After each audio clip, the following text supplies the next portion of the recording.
Hello and a very warm welcome. Let's talk Alex Albon, number 23, announced with the driver market. Of course, Kimi Raikkonen started it by retiring. Bottas announced, Russell announced, Albon announced that he will be a Williams driver for 2022, being massive, influential in Red Bull. This season, we've been in the simulator, but it's make or break now for Alexander Albon. This is probably his last chance in Formula 1, and he's got to grab it with both hands. He has to beat Nicholas Latifi.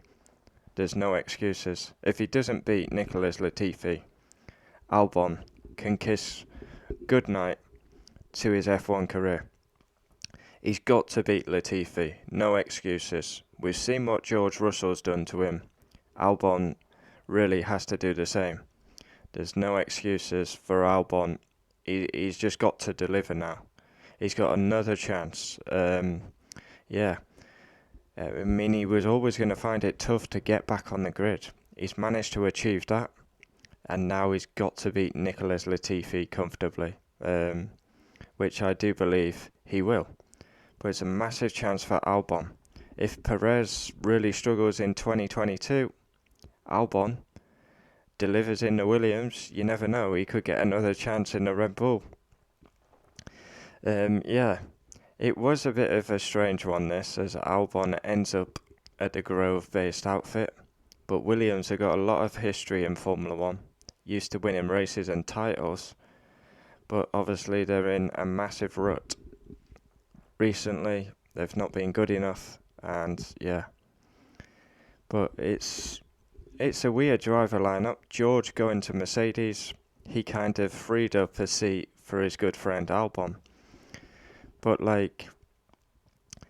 Albon has to beat Latifi, and he doesn't have to beat him, he has to beat him convincingly, especially if he wants a top F1 drive again. Because Williams, we don't know what they're going to do in the rule changes. They could be better, but we wait and see. But it's great to see Albon back on the grid.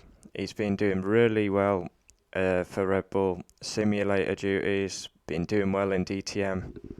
He's got another chance, and he's got to grasp it with both hands. Alexander Albon back on the grid for 2022, but he's got to beat Latifi comfortably. It's not even up for debate for me. If he loses to Latifi, or Latifi starts dominating him, then big worries. I mean, I would expect Albon give him a couple of races to get up to speed in 2022. But it's a massive change for Williams and a massive change for the sport, as new rule changes will commence, so the cars are going to be very different for all drivers. But there's a lot of support out there for Alex Albon, but now he's got to repay that support by delivering on track. 100%. He's got to beat Latifi. As soon as we announced it, people were saying that in the comments. Now every time I do an Albon video, it goes crazy for some reason. I don't know why, because I was quite critical of him in Red Bull. Well, I just say it how I see it. For me, he deserved to be dropped. 100% the right decision, but he should have stayed on the grid. Just not at Red Bull. But if Perez starts to struggle in 22, Albon may find himself back at Red Bull for 23. You never know. He comes across as a very likeable guy, Albon. But this is F1, it's brutal. He has to beat Latifi, no excuses. And he needs to really do what George has done to him. George has completely dismantled Latifi, week in, week out. Latifi has improved recently, but I fully expect Albon to beat Latifi.